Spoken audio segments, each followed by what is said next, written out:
En Navidad mi hijo no vino a verme. Pero yo sí fui a verlo al tribunal. Hola a todos.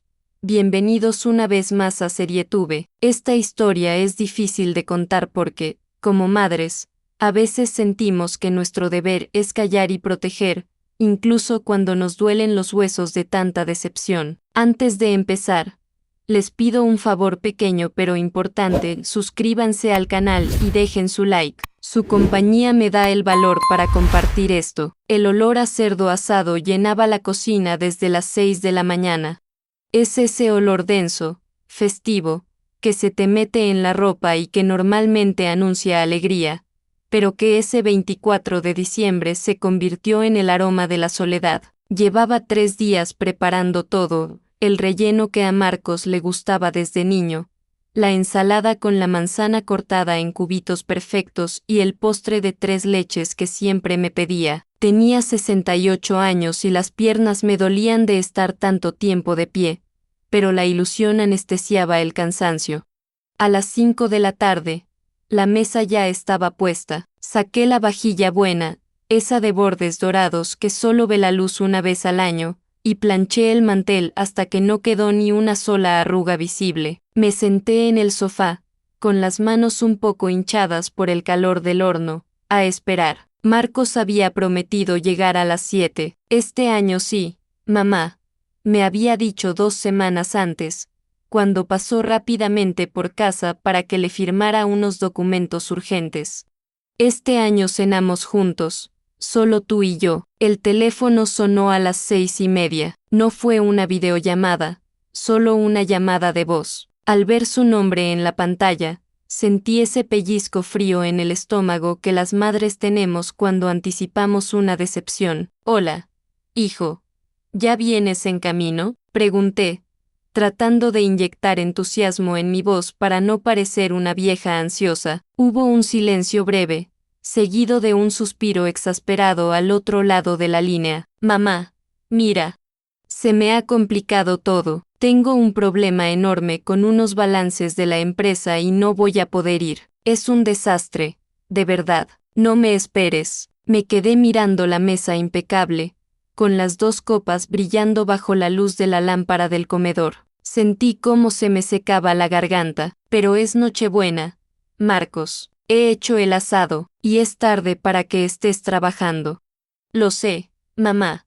No me hagas sentir peor, ¿vale? Me cortó con esa impaciencia afilada que usa siempre que intento reclamar un poco de su tiempo. Es mi futuro. Tengo que solucionar esto o pierdo un cliente importante. Te llamo mañana.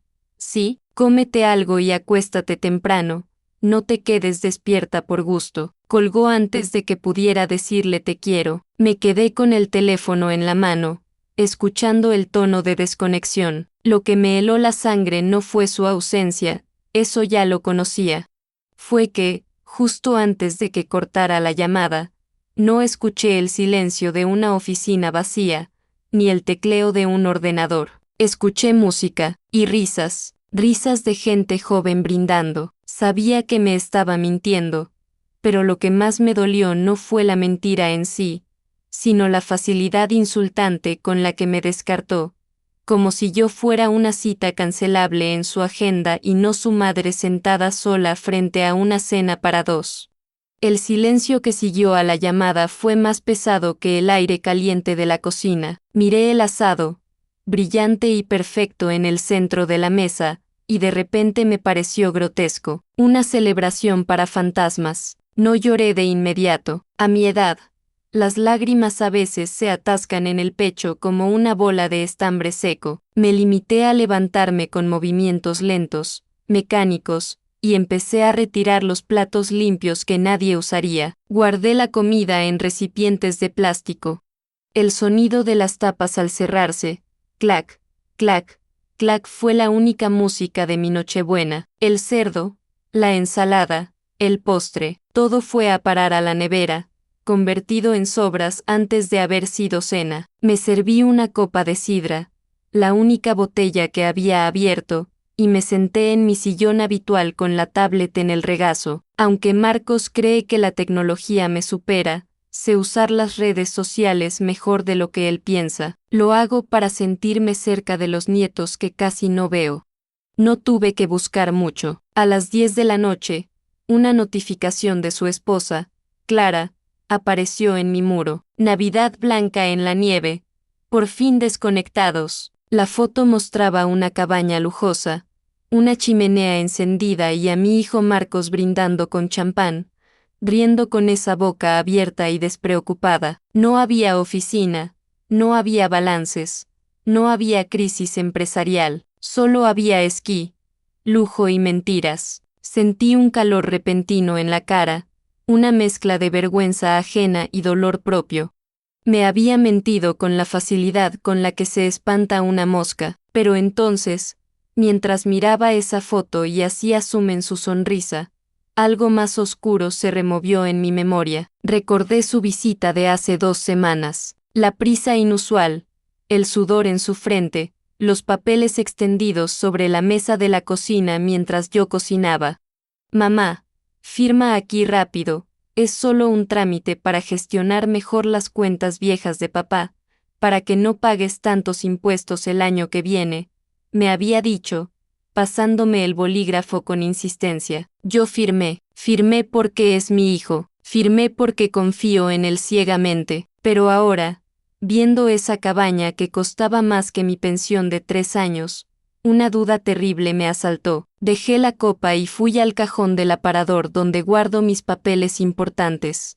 Busqué la copia de lo que había firmado aquel día, revolví facturas y cartas antiguas con manos temblorosas. No estaba, me di cuenta, con un escalofrío que me recorrió la espalda, de que Marcos se había llevado todo. Te traigo la copia la semana que viene, había dicho. Nunca lo hizo, y esa noche, sola frente al árbol de Navidad apagado, supe que el problema no era solo sentimental, había algo mucho más peligroso detrás de su ausencia.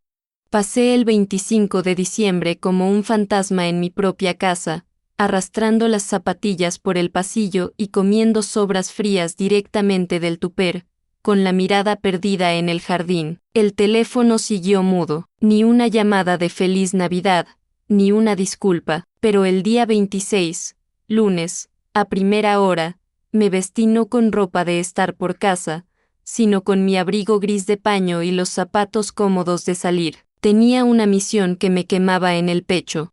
Al llegar al banco, la sucursal estaba casi vacía. Sandra, la cajera que me conoce desde que Marcos venía conmigo agarrado de la mano a ingresar las monedas de su hucha, me saludó con cariño. Sin embargo, su sonrisa profesional vaciló cuando le pedí, con voz firme pero baja, que imprimiera los últimos movimientos de la cuenta de ahorro, esa cuenta que mi difunto marido y yo tardamos 40 años en llenar, céntimo a céntimo, para asegurar mi vejez y mis medicinas. Sandra tecleó rápido, frunció el ceño frente a la pantalla y luego me miró con una mezcla de confusión y lástima que me heló la sangre. Se quitó las gafas y se inclinó sobre el mostrador de mármol frío. Doña Carmen, dijo bajando la voz, casi en un susurro, ¿no recuerda la transferencia del martes pasado? La cuenta de ahorro está a 0, solo quedan los 30 euros de mantenimiento. Sentí que el suelo se abría bajo mis pies.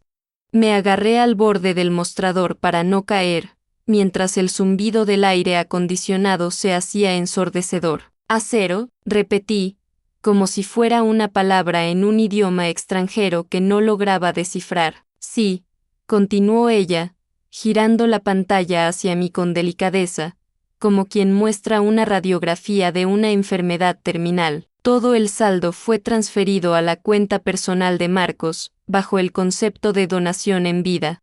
Aquí consta que la operación se autorizó con su firma digital y el poder notarial que él trajo ese día, el documento, los papeles de impuestos, la prisa inusual, el sudor en su frente mientras yo cocinaba. No era estrés laboral, era el miedo del ladrón que teme ser descubierto. Mi hijo no solo me había dejado sola en Navidad, me había despojado de mi futuro, me había robado la seguridad de mis últimos años mientras comía mis galletas en mi propia cocina, mirándome a los ojos y mintiéndome.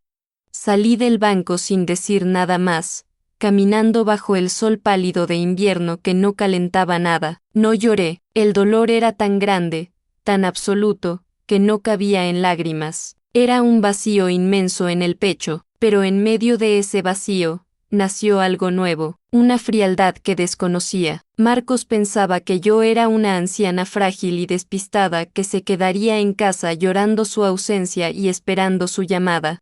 No sabía que acababa de despertar a una mujer que, al perderlo todo, ya no tenía nada que temer. Regresé a casa con el extracto bancario arrugado en el puño, apretándolo tan fuerte que sentí que las cifras en negativo se me tatuaban en la palma de la mano. La casa estaba en silencio, ese silencio denso que queda después de una catástrofe. Me senté en la mesa de la cocina, donde apenas 2 semanas antes Marcos me había sonreído mientras me pasaba los papeles fraudulentos, y lloré.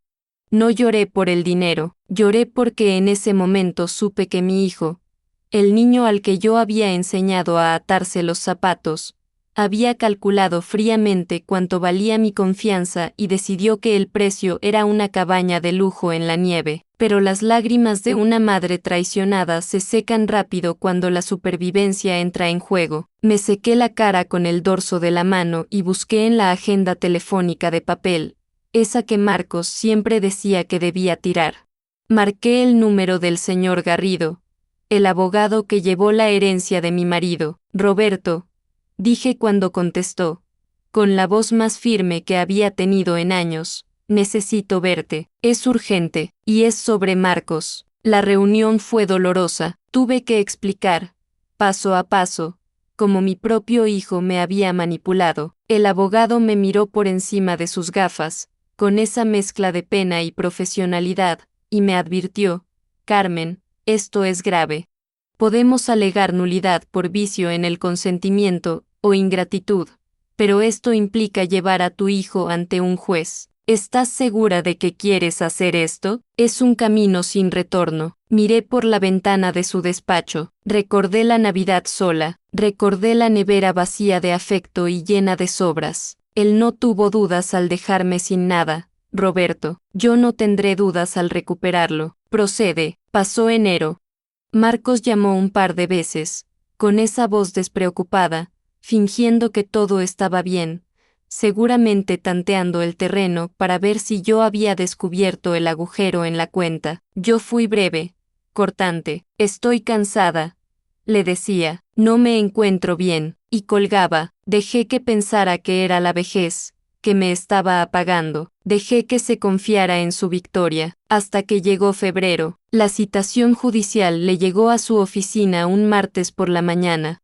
Lo supe porque mi teléfono empezó a sonar insistentemente a las 11, 10, 15, 20 llamadas perdidas de hijo. No contesté, dejé que el pánico se macerara en su buzón de voz. Los mensajes pasaron de la incredulidad, mamá. ¿Qué es esto? Debe ser un error, a la furia. Estás loca, vas a arruinar mi reputación. Escuché cada audio sentada en mi sillón, bebiendo té, sintiendo cómo se rompía el último hilo que nos unía. No había dolor en su voz, solo miedo a perder lo que había robado. La fecha de la audiencia preliminar llegó. Me vestí de negro, no por luto, sino por sobriedad. Tomé un taxi hasta los juzgados. Al llegar, lo vi en el pasillo. Estaba pálido, hablando frenéticamente con un abogado joven. Cuando me vio entrar, caminando despacio pero con la cabeza alta, se quedó helado. No vino a verme en Navidad, cuando yo le esperaba con el corazón abierto.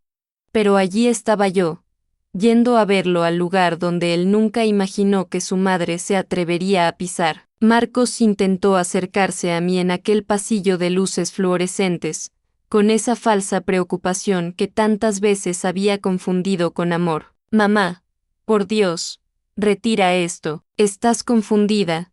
Era para gestionar tus impuestos, para protegerte, susurró, intentando agarrarme del brazo como si fuera una anciana senil que se ha perdido.